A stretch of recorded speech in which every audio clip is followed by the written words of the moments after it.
Hi అండి, welcome back to my channel. ఈరోజు special veg and non వెజ్కి రెండింటికి ఉపయోగపడే మసాలాని ప్రిపేర్ చేద్దామండి. ఈ ప్రిపరేషన్కి కావలసినవి ధనియాలు, జీలకర్ర, గసగసాలు, కరివేపాకు, ఎండుమిర్చి, వెల్లుల్లిపాయి, అలాగే జీడిపప్పు, చెక్క, లవంగాయ్, 5 ఇలాచీనండి.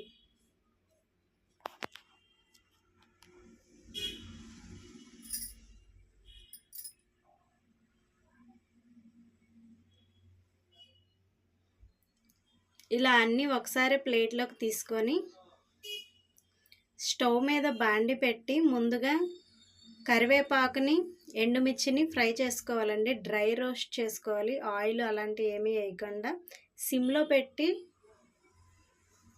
నిదానంగా అవి క్రిస్పీగా అయ్యేటట్టు ఫ్రై చేసుకోవాలండి.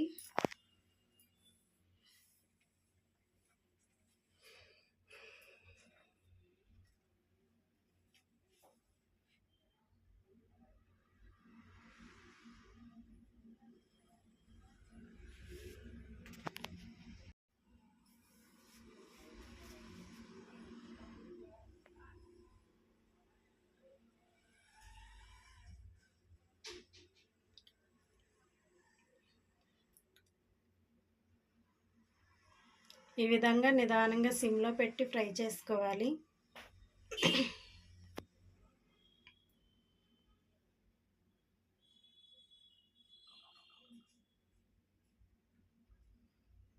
ఇలా ఫ్రై అయిన వాటిని ఒక ప్లేట్లోకి తీసుకోవాలండి.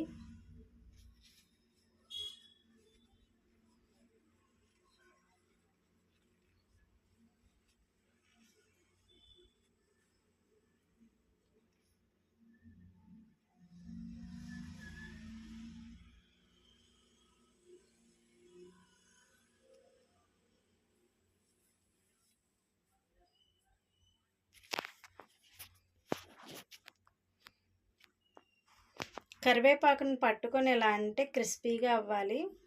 అలా అయిన తర్వాత ప్లేట్లోకి తీసుకోవాలి. నెక్స్ట్ వచ్చి ధనియాలు వేసుకోవాలండి.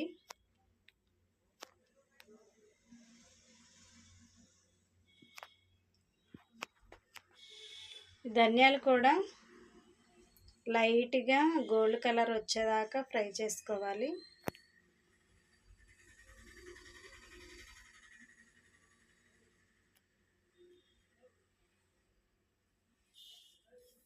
ఈ విధంగా ఫ్రై అయిన తర్వాత ప్లేట్లోకి తీసుకోవాలండి. నెక్స్ట్ జీడిపప్పు, చెక్క, లవంగాయలు, యాలకులు వేసుకొని లైట్గా ఫ్రై చేసుకోవాలి. సిమ్లో పెట్టుకొని ఫ్రై చేసుకోవాలండి. అన్నీ హైలో పెట్టకూడదు, మాడిపోతాయి, అలాగే చేదు వచ్చేస్తాయి. అందుకని సిమ్లో పెట్టుకొని లైట్గా ఫ్రై చేసుకోవాలి.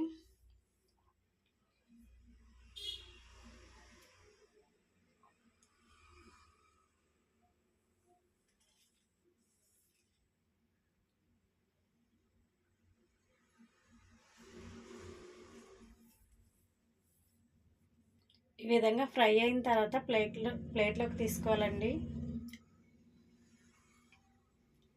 తర్వాత గసగసాలు, జీలకర్రని వేసుకోవాలి. ఇవి కూడా లైట్గా, ఇవి ఎక్కువ ఫ్రై అవ్వకూడదు, 2 నిమిషాలు మాత్రమే ఫ్రై చేసి స్టవ్ ఆఫ్ చేసుకోవాలండి.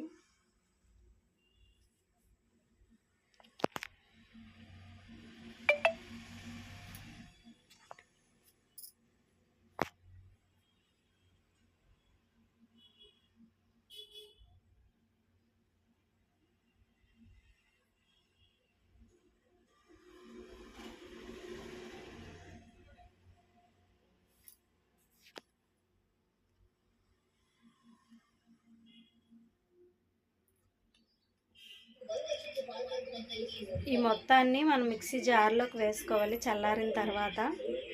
అలాగే చిన్న ఎండు కొబ్బరిని ముక్కలుగా చేసి ఇలా మసాలా మొత్తాన్ని మనం ఇలా మిక్సీ చేసుకోవాలండి. ఇలా పౌడర్ చేసుకున్న తర్వాత మనకి veg and non veg curries రెండిట్లోకి వేసుకోవచ్చండి. యమ్మీగా ఉంటుంది.